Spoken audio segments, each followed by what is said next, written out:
কাছে আনিস ভাই, আপনারা অতিথি ঘোড়া অতি তাড়াতাড়ি নিশানার সামনে নিয়ে আসেন। ওর নিচের ঘোড়ার লালচান মনে হয় এখনো নিশানার সামনে আসেনি, অতি তাড়াতাড়ি নিয়ে আসেন।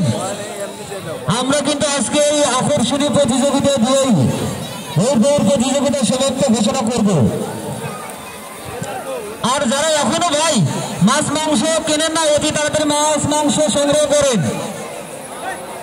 আর আমাদের উত্তর পাশে মোটরসাইকেল রাখার গ্যারেজ আছে, অবশ্যই খেলা শেষ করে সামনে নেবে না। লালচান এবং ঋতুর রাজ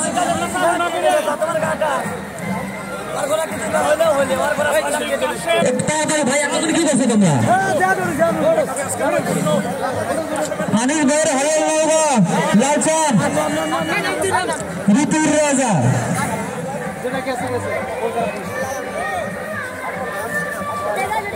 লালচান এবং ঋতুর রাজ এই দুটি ঘোড়া ভাই অতি তাড়াতাড়ি নিশানার সামনে নিয়ে আসে ভাই। আর অল্প কিছু করে মধ্যে আমাদের মাগরিবের নামাজের বিরতি দেওয়া হবে। লালচান এবং ঋতুর রাজ ভাই ঘোড়ার তাড়াতাড়ি নিশানার সামনে নিয়ে আসে ভাই। আমাদের আপনারা 100 গজ ফাঁকে থাকেন। তেজি ঘোড়া কিন্তু তেজি ঘোড়া এই ঘর ঠেকানো খুব মুশকিল ভাই, একটু তাড়াতাড়ি আসো ভাই। তোমাদের আমি করে জোরে নোট করছি, এত দেরি করো না। সুপ্রিয় দর্শক, আপনারা এলোমেলো ভাবে ঘোড়া চলাচলের রাস্তাটা চলেন না, আপনারা সবাই ঘোড়া চলাচলের রাস্তা ক্লিয়ার রাখবেন। আর আগামীকালকে এইভাবে আমরা প্রতিযোগিতা চালাবো না যদি আপনারা আমাদের সহযোগিতা না করেন। চলবে চলবে লালচান এবং ঋতুর রাজ, লালচান এবং ঋতুর রাজ ভাই। এত সময় লাগলে কিভাবে সম্ভব হবে প্রতিযোগিতা চালা? রেফারির দায়িত্ব যারা পালন করছো ভাই, তোমরা কিছু জানো না তো। লালচান এবং ঋতুর রাজ প্রতিযোগিতা কিন্তু চলবে, সে আকর্ষণীয় প্রতিযোগিতা ভাইয়া। ভাই অতি তাড়াতাড়ি একটু ছাড়ে ভাই। শুরু হয়ে গেছে সেই আকর্ষণীয় প্রতিযোগিতা ভাইয়া। আজকে এই প্রতিযোগিতার মাধ্যমে আমরা খেলা সমাপ্ত ঘোষণা করব। চলছে সেই আকর্ষণীয় প্রতিযোগিতা শুরু। নগর পঞ্চগড় হতে আমাদের তেজি ঘোড়ার ভোট দেব গ্রুপের সেই আকর্ষণীয় প্রতিযোগিতা। আগামীকালকে আমাদের সেই চূড়ান্ত প্রতিযোগিতা চলবে আবার এই সদর হাসপাতাল গাড়ি ভোট দেওয়ার মেলায়।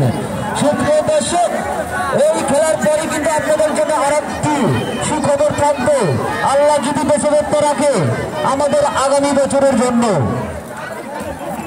চলছে সেই ক গ্রুপের হাইরে ভাই, চলছে ভাই কে আমাদের সেই বাউন্ডারি প্রদান খরচ করতে পারে। এবং সুপ্রিয় দর্শক, আমাদের কিন্তু আগামীকালকে সেই চূড়ান্ত ফাইনাল প্রতিযোগিতা চলবে আমাদের সেই দুবলাই গাড়ি ভোটের মেলায়। সুপ্রিয় দর্শক, কে নেবে মোটর সাইকেল, কে নেবে ফ্রিজ, কে নেবে মনিটর, আগামীকালকে সব আপনারা এই মঞ্চে দেখতে পারবেন। চলছে সেই প্রতিযোগিতা, চলছে সেই প্রতিযোগিতা ভাই। তুমি কিন্তু হার মানলে চলবে না, তোমাকে এর সাথে যেতেই হবে, তোমাকে কিন্তু পারতেই হবে, পিছিয়ে পড়লে হবে না। সুপ্রিয় দর্শক, এই প্রতিযোগিতার মাধ্যমে আমরা আজকে খেলা সমাপ্ত ঘোষণা করব। সেই সাথে আগামী বছরের একটি ঘোষণা আমরা এই মেলাটি আমি ঘোষণা করে দেব। যারা আমাদের উপদেষ্টা মন্ডলী থেকে এসেছে সেই বক্তব্য আমি আপনাদের মাঝে পেশ করব। আর অল্প কিছুক্ষণের মধ্যে আমাদের উপদেষ্টা মন্ডলীরা কিন্তু বলেছিল বিগত বছরে যে এই 2024 সালে এই ভোটর মেলা চলবে মোটর সাইকেল প্রথম পুরস্কার দিয়ে। আমরা কিন্তু সেই প্রতিযোগিতায় চালাচ্ছি এবং সেই উপদেষ্টারা আজকে আর অল্প কিছুক্ষণের মধ্যে আমাকে আরেকটি বক্তব্য দিতে বলেছে। আগামী বছর যে খেলা চলবে আমি আর অল্প কিছুক্ষণের মধ্যে সেই ঘোষণা দেব এই খেলার প্রতিযোগিতা শেষ করার পরই। আর এই খেলা শেষ করার পরই আমাদের সমাপ্ত ঘোষণা হবে প্রতিযোগিতা। আমার মনে হয় আর অল্প কিছুক্ষণের